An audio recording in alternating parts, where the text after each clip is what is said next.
Merci d'être présent aujourd'hui. Alors, je me présente. Je suis Laurent Marie, je suis directeur général adjoint de la société RIP Consulting, qui est l'éditeur de la solution Sweep.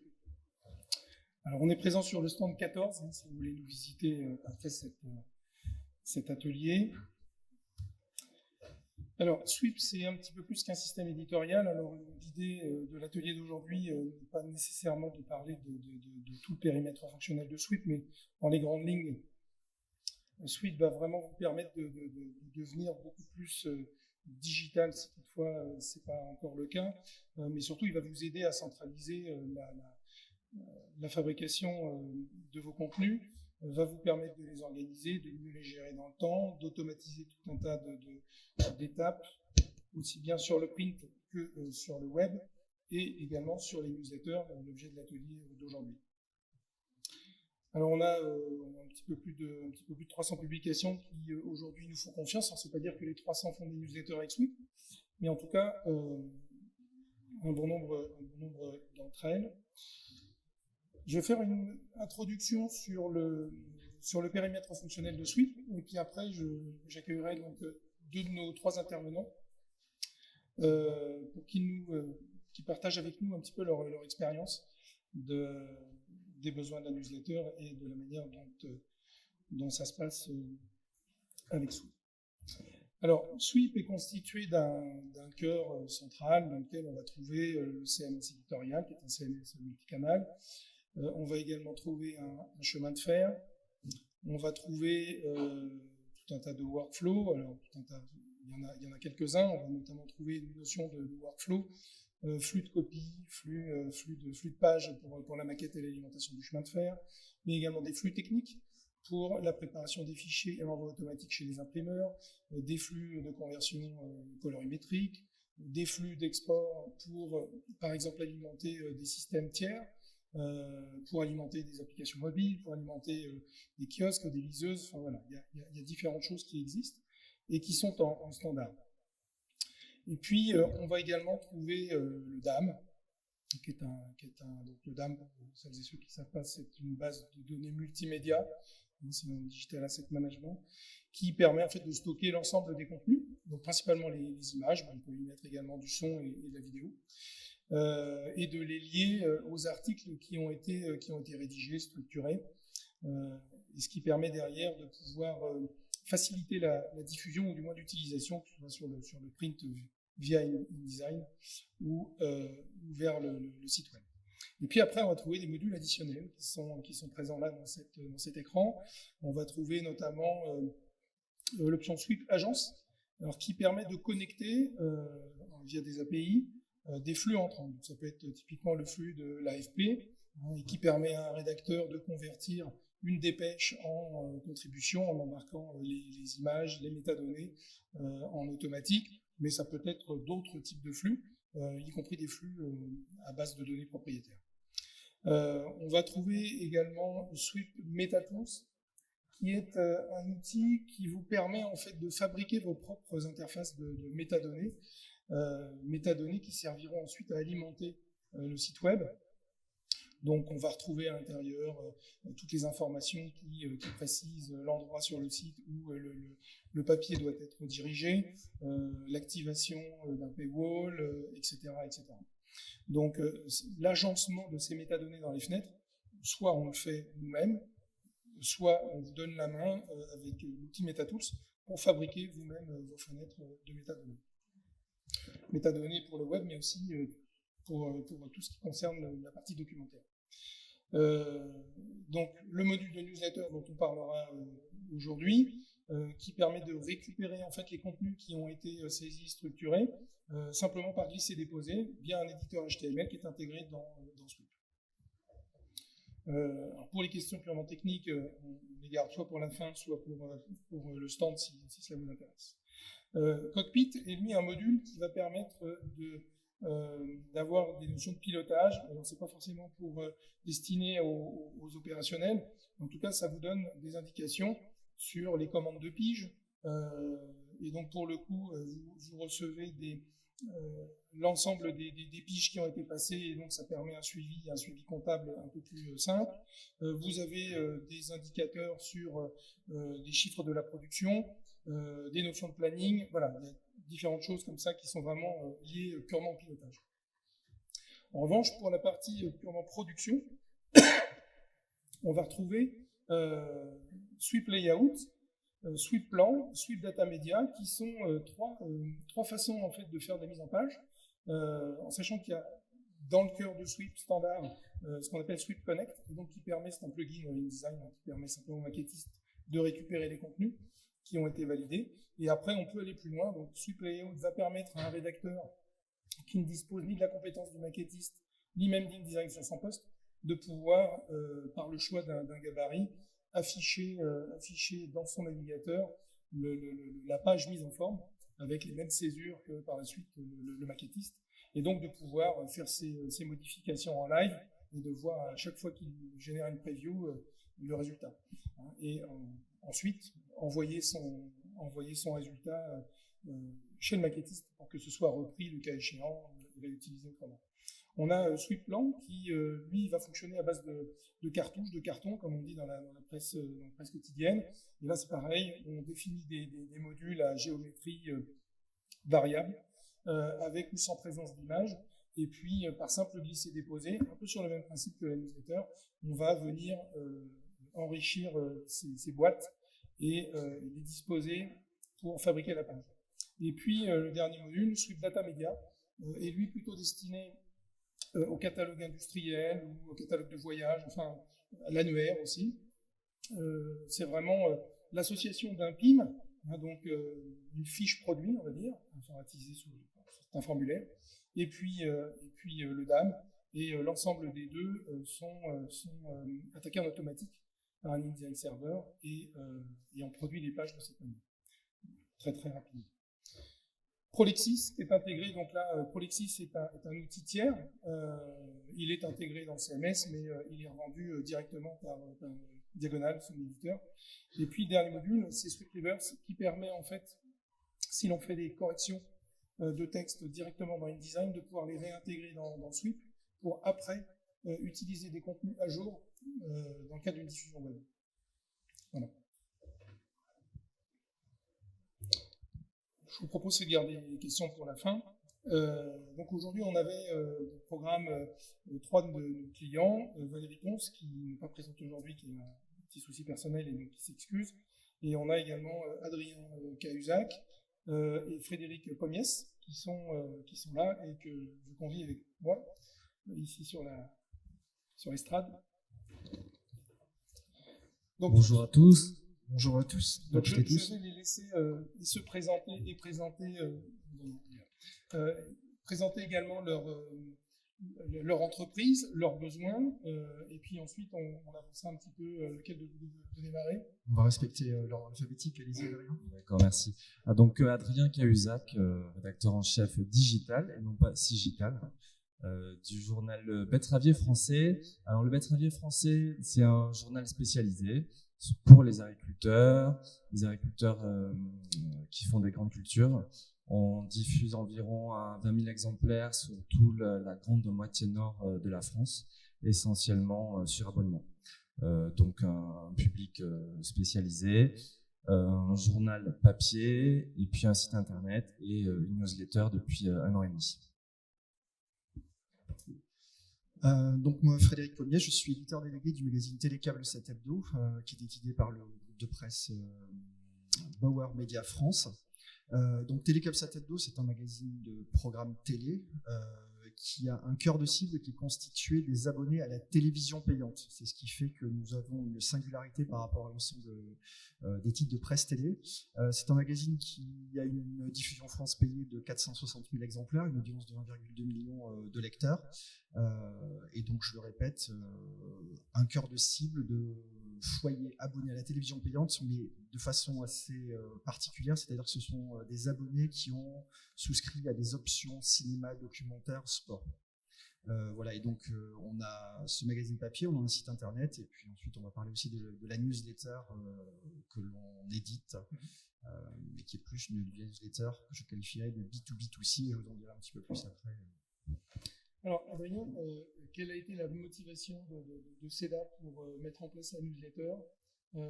C'était quoi? C'était la recherche de nouveaux clients, la fidélisation?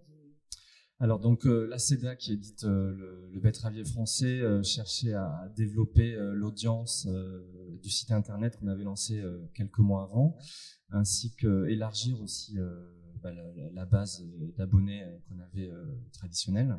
Donc dès le départ, quand on a travaillé sur le site internet avec vous, on s'était dit il faudra faire une newsletter pour développer l'audience. Donc en fait on avait déjà une base on le verra peut-être après, mais une base d'abonnés dont on avait les adresses mail. On a d'abord fonctionné comme ça, et puis là la newsletter est gratuite, donc tout le monde peut s'inscrire dans notre cercle de lectorat. Donc voilà. Donc à la base c'était vraiment une motivation de développer l'audience vers le site internet. Et est-ce que l'objectif a été atteint? Tout à fait. Oui, on a de très bons retours d'audience, et c'est vraiment le driver principal du site internet aujourd'hui. On a d'autres drivers. On a bien sûr l'audience en direct quand les gens vont sur notre site pour suivre l'actualité agricole. On a les réseaux sociaux qui tirent aussi beaucoup l'audience. Mais aujourd'hui, le principal acteur qui développe l'audience, c'est la newsletter. D'accord. Et donc la newsletter renvoie vers le site. Voilà. La newsletter, en fait, elle est composée d'une dizaine d'articles chaque semaine avec des thématiques, et tous les articles, en fait, tous les titres qui sont mis dans la newsletter renvoient vers le site internet de manière à ce que ça génère du clic et donc de l'audience qu'on peut monétiser. Très bien. Frédéric, quelle a été la motivation pour vous? Alors, sachant que vous utilisez la newsletter et Sweep depuis maintenant de nombreuses années. Je ne saurais pas le dire, mais je vais presque dire qu'on l'a presque toujours connu. Ça fait au bas mot une quinzaine d'années, je pense, pour l'outil Sweep. Et, voilà. Et puis la newsletter, donc, on l'a lancée en 2018. Okay. Donc pour vous expliquer, je vais prendre un petit peu de recul par rapport à l'objet de cet atelier, la newsletter, simplement vous expliquer le contexte et pourquoi on est venu à avoir cette newsletter. Donc TéléCabSat Hebdo, comme je vous le disais, s'adresse à une population abonnée à des offres payantes. Le modèle de développement de la version papier de TéléCabSat a toujours été de la conquête directe. Donc la conquête directe, c'est du marketing direct avec l'allocation de l'achat de fichiers auprès des opérateurs, notamment de Canal historiquement, et aussi de la vente directe. Aujourd'hui, on a 70% d'abonnés versus 30% de kiosques. Donc ça, c'est le modèle de développement de Télécable. Ensuite, Télécable a été lancé par les opérateurs du câble, puisque aucun magazine ne reprenait ces chaînes payantes. Donc Télécable vient de là, et on avait donc des accords avec, à l'époque, News, France Télécom Câble, Numéricable. Je ne vais pas faire tout l'historique. Et aujourd'hui, donc, on travaille de façon étroite avec SFR qui vend de la télévision payante. Donc l'objectif en fait de cette newsletter, qui était au départ à leur demande, c'était de pouvoir former des vendeurs à la télévision et au contenu des programmes. Parce qu'aujourd'hui, ce dont s'était rendu compte SFR, donc le point de départ, c'est quand même une demande SFR aussi pour répondre à un besoin de former et d'informer leurs vendeurs, puisqu'ils ne vendent jamais aussi bien ce que l'on connaît bien. Donc, comme les vendeurs vendent de la téléphonie, ce sont des générations un peu plus jeunes, ils maîtrisent les éléments techniques des box, ils maîtrisent, mais le produit télé, ils le connaissent un petit peu moins. Il y avait ces passerelles et cette collaboration étroite entre Télécable et ses acteurs historiques. Donc, ils nous ont demandé d'envoyer cette newsletter dont le contenu est de la recommandation de programmes. On l'envoie de façon hebdomadaire. Donc, c'est une mise en avant des programmes, des chaînes qui sont en exclusivité sur la box SFR. Et la finalité de tout ça, c'est une finalité marketing, puisque recevant cette newsletter, on contribue à rendre un service à SFR, mais les vendeurs qui vendent le produit box et télévision deviennent des prescripteurs de la marque TéléCabSat Hebdo, ils deviennent des prescripteurs du magazine en conseillant en fait aux prospects ou aux clients qui arrivent en boutique d'utiliser ce magazine pour avoir en fait une réponse face à l'hyper choix de la quantité de programmes qui sont offerts sur les box. Donc voilà, donc la finalité, c'est vraiment de la prescription de la marque de la recommandation de la marque, avec cet objectif que ces vendeurs deviennent les prescripteurs du magazine. C'est pour ça que tout à l'heure je parlais de newsletter B2B2C, puisqu'on voit environ à 400 vendeurs chaque semaine, et donc ce sont des prescripteurs puisqu'on est un magazine grand public. Et dans la mesure où ça s'adresse à des professionnels, il n'y a pas de besoin de personnalisation de la newsletter? Non, il n'y a pas besoin de personnalisation de la newsletter. La personnalisation, elle tient en fait au fait que les programmes que l'on met en avant dans cette newsletter sont des programmes qui sont diffusés par des chaînes qui sont en exclusivité auprès de l'opérateur SFR, même si ces dernières années nous ont demandé un petit peu d'élargir et de ne pas se cantonner à Sci-Fi, 13e rue ou Discovery. Voilà. Et donc au-delà des programmes, on va également trouver une partie rédactionnelle.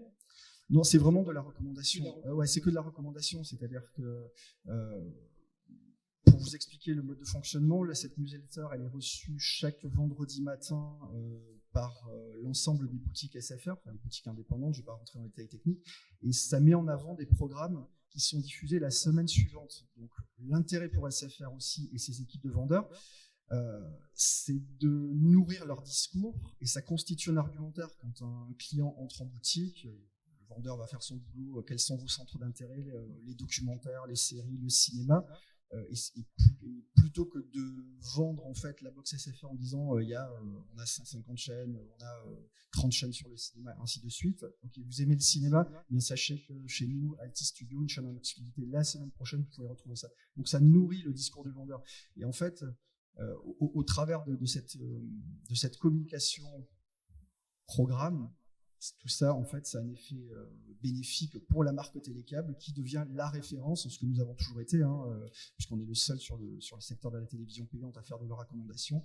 Donc, au travers de ces contenus mis en avant dans la newsletter, l'objectif est de promouvoir la marque Télécable.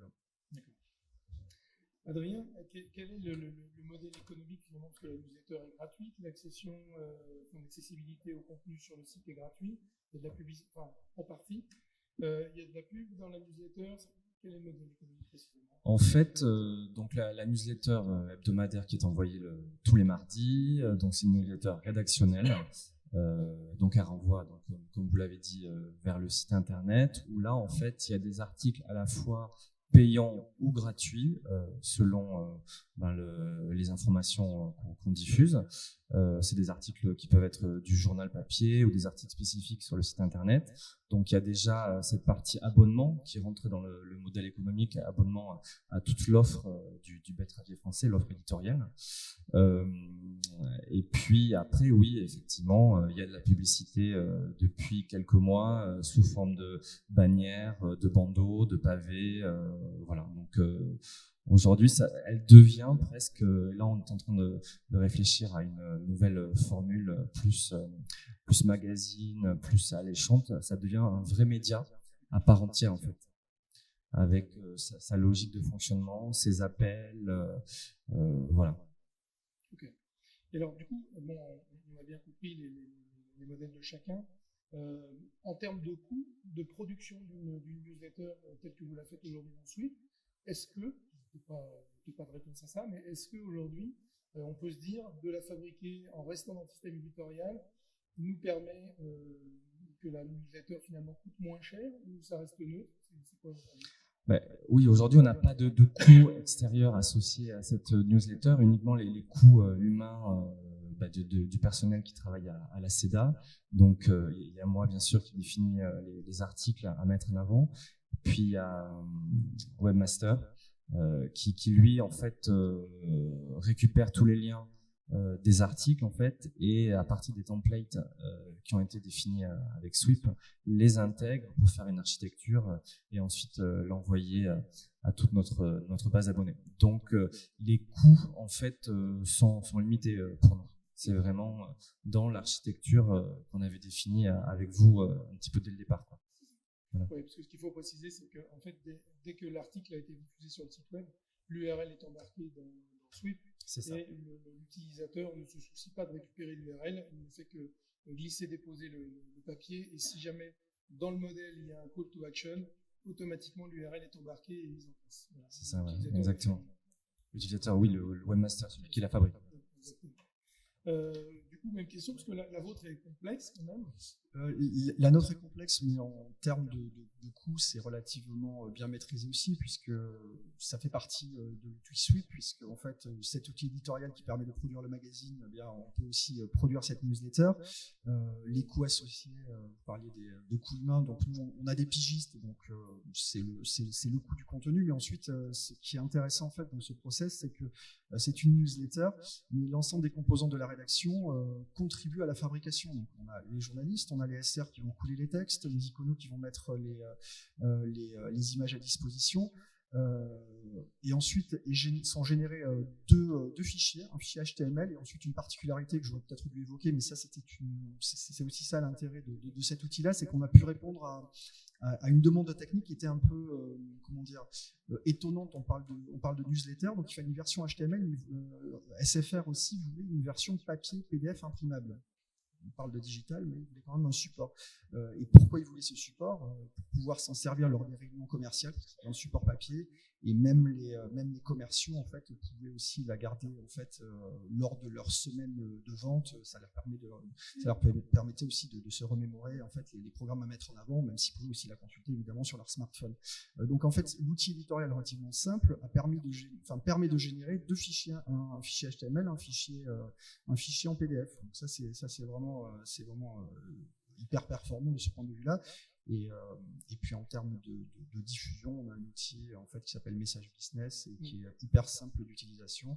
Donc voilà, tout ça fait un outil efficace, relativement peu coûteux, je dirais pas peu coûteux, et puis qui nous remplit aussi des objectifs marketing et business. Mais l'intérêt, c'est qu'effectivement, comme tu disais, il y a les différents interlocuteurs du début qui interviennent, qui interagissent dans le newsletter.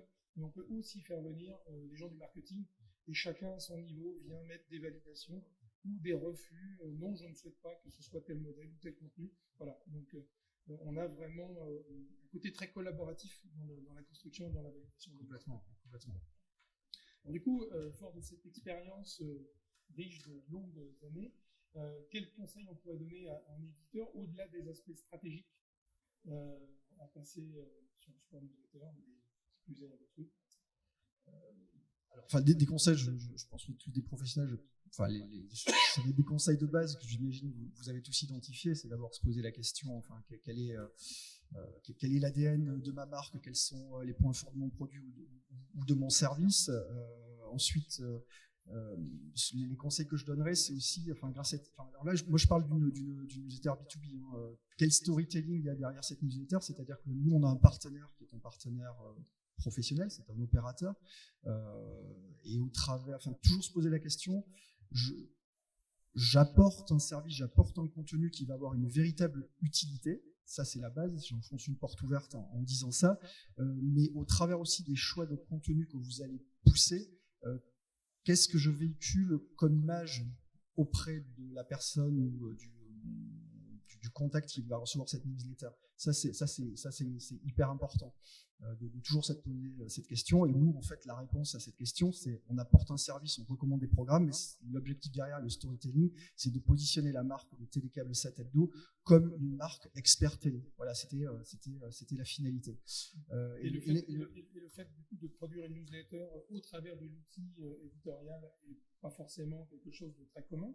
En termes de méthodologie, est-ce qu'il y a des choses auxquelles il faut faire attention? Alors, moi, je ne suis pas technicien, je ne mets pas les mains dans la méthode de mise en place, en tout cas. Non, mais la méthode de mise en place, comme je l'ai dit tout à l'heure, tout l'intérêt, en fait, c'est que l'outil, comme c'est un outil éditorial qui est intégré à la rédaction, c'est finalement une tâche pour lesquelles ont été formés et les SR et les iconos. Donc, j'ai envie de dire, tout l'intérêt de cette solution-là, c'est que vous ne développez pas ni un service, ni un process ou un workflow. Enfin, le workflow est un petit peu différent, mais le fait que ce soit complètement intégré à l'UtiliSuite, c'est tout l'avantage. C'est que la rédaction en fait, fonctionne sur une même plateforme et elle utilise simplement un outil différent, un outil supplémentaire, mais qui fait partie du flux de production. Complètement. Adrien, même question. Est-ce qu'il y a au-delà de l'intérêt stratégique que chacun a et sait pour lui-même, quel conseil on pourrait donner à un éditeur qui aujourd'hui pensez? Écoutez, si un éditeur a un titre un petit peu ancien qui souhaite rajeunir, je pense que le lancement du newsletter est un bon système parce que ça développe vraiment, comme je le disais, l'audience sur un site internet. Il faut savoir que notre journal est très ancien, il date de 1952, sa création. Donc en fonctionnement pendant des décennies sur du papier, un lancement d'un site internet il y a 2 ans, 3 ans, et donc la newsletter il y a 1 an et demi, et ça a vraiment permis de développer notre audience et de monétiser l'audience. Voilà. Après, sur la méthodologie, comme vous disiez, c'est assez simple en fait, hein, c'est un outil en plus d'un autre outil plus global qu'on utilise pour la fabrication du journal. Donc finalement aujourd'hui, passer on va dire les premières semaines d'adaptation, de formation, de compréhension de l'outil, aujourd'hui ça roule complètement. Donc c'est vraiment très très simple et voilà, enfin on est très content du système. Si je pouvais ajouter une chose aussi, c'est qu'il y a le process de production qui est complètement intégré dans notre SWIP. Mais même nous, au niveau de la rédaction, il y a des conférences de rédaction hebdomadaires pour définir le contenu du magazine. Mais le contenu qui va être poussé dans la newsletter, en fait, il est défini pendant cette conférence de rédaction. Donc, je veux dire, là on parle technique, mais même dans la vie du magazine, voilà, ce produit que l'on propose, cette newsletter, voilà, elle est intégrée même en amont au travers des conférences de rédaction. Donc, ça devient un vrai média supplémentaire. En fait. Complètement. Donc en 2 mots, le bilan de cette newsletter, c'est tout très positif. Ah bah oui, pour nous c'est très positif puisque après ce qu'on mesure aussi c'est notre portefeuille abonné en fonction des différents opérateurs, quelle est la part de marché, quelle est la part de marché, ou plutôt quel est le poids de chaque opérateur dans notre portefeuille client, et on voit bien qu'aujourd'hui on a un pourcentage significatif d'abonnés SFR grâce à cette prescription. Grâce à cette prescription que font les vendeurs de SFR de notre marque, tout simplement. D'accord. J'imagine bilan positif aussi. Oui, tout à fait, bilan positif. Voilà, rien de particulier à dire. Donc là, on réfléchit à lancer une nouvelle formule de newsletter, plus, on va dire, comme je disais tout à l'heure, plus magazine, plus attrayante, un peu moins rubriquée peut-être, voilà, moins rigide, voilà. Et donc pour l'instant, oui, on est satisfait, mais ça va nécessiter de renouveler les templates un peu de Sweep, donc voilà. Alors, dans Sweep, ce qu'il faut comprendre, c'est qu'on a la possibilité d'avoir autant de templates que l'on le souhaite. Il n'y a pas de restriction. Si le client dispose des compétences HTML, il peut fabriquer les templates lui-même. Aucun souci avec ça. On est vraiment sur du standard, il n'y a aucun langage propriétaire. Et quand il n'en dispose pas, on fait les templates à sa place et avec lui. En l'occurrence, c'est ce qui s'est passé avec le betteravier. Et ils sont directement intégrés. Et le client peut ensuite choisir ses templates, ses objets, ses sections, comme il l'entend. Et donc, on peut intégrer aussi bien de la vidéo que de l'image, tout ce qu'on trouve aujourd'hui dans les newsletters. La bannière, il n'y a pas de restriction particulière. On peut également connecter, je ne sais plus si c'est le cas chez vous, mais connecter en fait les newsletters à des ad serveurs et pousser du coup de la pub en automatique. Voilà, simplement avec l'identifiant de la pub. Simplement aussi, puisqu'on est éditeur, je pense, plus ou moins, l'objectif numéro 1, c'était de pousser ces contenus auprès de vendeurs SFR, mais ce que je voulais vous dire aussi, ça, je vais me positionner du côté du secteur annonceur. Je ne sais pas dans vos différents métiers ou vos différents médias si c'est quelque chose qui peut servir, mais en tout état de cause, nous, on a fait le choix aussi de router cette newsletter vers les services marketing et communication des chaînes télé. Puisque ce sont nos partenaires naturels et ce sont aussi des annonceurs, donc ce qui permet aussi de valoriser le savoir-faire, de maintenir à l'esprit la marque Télécable. Donc ça, c'était un objectif qui n'était pas numéro 1, mais qui était secondaire. Donc je vous partage cette expérience aussi qui peut peut-être vous donner des idées. Très bien, merci à tous les deux. Je vous propose de rester là s'il y a des questions, ça sera plus simple pour y répondre. C'est toujours la première un peu difficile, comme on dit, mais allez-y. Une question pour M. Calisa. Est-ce que, par rapport à ce que vous avez comme abonné déjà, est-ce que vous avez vu une arrivée différente par rapport à est-ce qu'il y a des nouveaux données que vous identifiez? Et est-ce que ces nouveaux données vont générer de l'abonnement? Effectivement, donc notre cible d'abonnés traditionnels, c'est des agriculteurs qui sont, on va dire, 50 à 70 ans, hein, la majorité. Donc, ils sont pas forcément tous habitués à l'outil Internet, l'outil newsletter. Donc, la newsletter nous permet de rajeunir notre image, d'aller chercher des jeunes agriculteurs, des plus jeunes lecteurs qui sont plus familiarisés avec ces technologies. Donc, on élargit notre audience, notre image. Et excusez-moi, votre question, après vous me demandiez.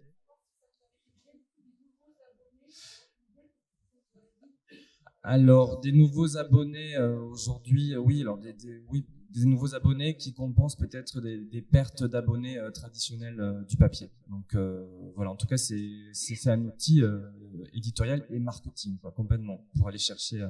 Et dans chaque newsletter, on met des bannières d'autopromo pour s'abonner au journal. Donc, et comme la newsletter est gratuite, en fait, les gens qui souscrivent la newsletter ont accès gratuitement aux titres de la newsletter sur lesquels ils peuvent cliquer pour aller sur le site. Donc tout ça, c'est gratuit. Et selon les articles, c'est payant ou gratuit.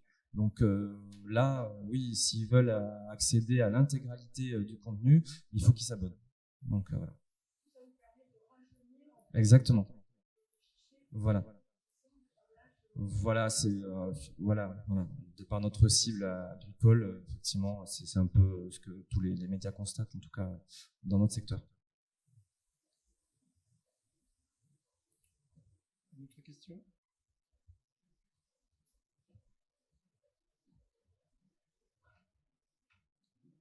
Non. Bon, dans ce cas, je vous propose qu'on en reste là.